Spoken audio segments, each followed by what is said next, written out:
各位朋友们，大家好，我是 Rex 小豹。近期有朋友们问我，小豹能不能分享些平价龟种大家都是初级玩家，你讲的那些个半水龟咱不懂也不敢接触。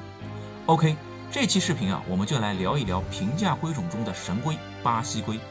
由于该龟种的资料泛滥，小豹就不做科普了。基本知识相信小伙伴们都可以在网上随意找到。如有疑问，欢迎留言。今天呢，小豹想从另一个角度来分析这个龟种的传奇人生。巴西龟学名巴西红耳龟，彩龟属巴西彩龟的一个亚种。由于其活泼好动的性格、幼体艳丽的色彩以及顽强的生命力，在早期的宠物龟市场独领风骚了一把。记得在20多年前，花鸟市场和街边小贩们卖的就是巴西龟。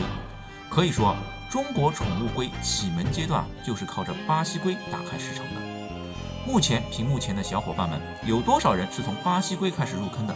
请在弹幕区扣1。当年巴西龟的价格还真就不便宜。小豹记忆中最早获知的价格是10元。在那个上海最低收入300元的年代，10元一只的巴西龟绝对称得上是宠物圈内的小轻奢了。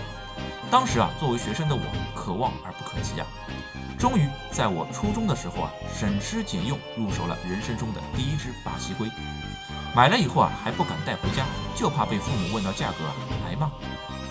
有过如此经历的小伙伴们，赶紧扣1。后来随着生活水平的提高，宠物圈市场也发生了翻天覆地的变化。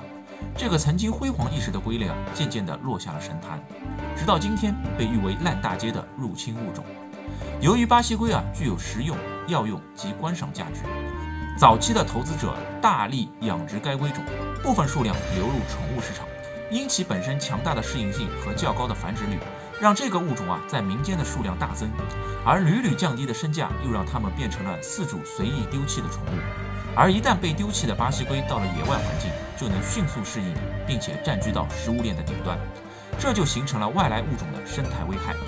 做过功课的小伙伴在搜查巴西龟资料的时候可能会搜到以下信息：巴西红耳龟已经被世界环境保护组织列为100多个最具破坏性的物种之一，多个国家已将其列为危险外来入侵物种之一，其中也包括中国。这就很尴尬了，朋友们，这就很尴尬了。本来是人见人爱的小宠物，转身一变成了令人唾弃的入侵物种。原本在那个并不富裕的年代，身价10元大洋的进口洋货，变成物质富足年代几毛钱一只的烂大街货，身世何其悲惨。但是小豹想说一切的一切都是人祸导致，不是巴西龟的错，是人们薄弱的环境保护意识导致了他们的身败名裂，遭人非议。同意我观点的小伙伴们请扣1。前一阵子有个玩家私聊我，他的龟龟生病了，向我寻求帮助。我一看是只巴西龟，结果就告诉他应该如何处理，需要购买什么药物。原本以为对待这样廉价的龟龟，对方会放弃治疗，结果他很利索的就去购买了药品，并且很细心的询问了我治疗过程中的细节。小豹很欣慰，为这位龟友尊重生命的态度点个大大的赞。生命不分贵贱，人性却分善恶。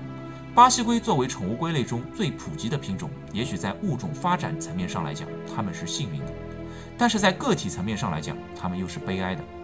屏幕前的小伙伴们，当你回到家里逗着目前市面上热门高价的名贵龟龟时，可曾想到儿时那个绿色的小精灵带给你人生中第一份惊喜时的感受？可曾想到儿时那绿色的小精灵后来去了哪儿？也许在野外，也许在另一位玩家手中，也许在天国默默地祝福着你。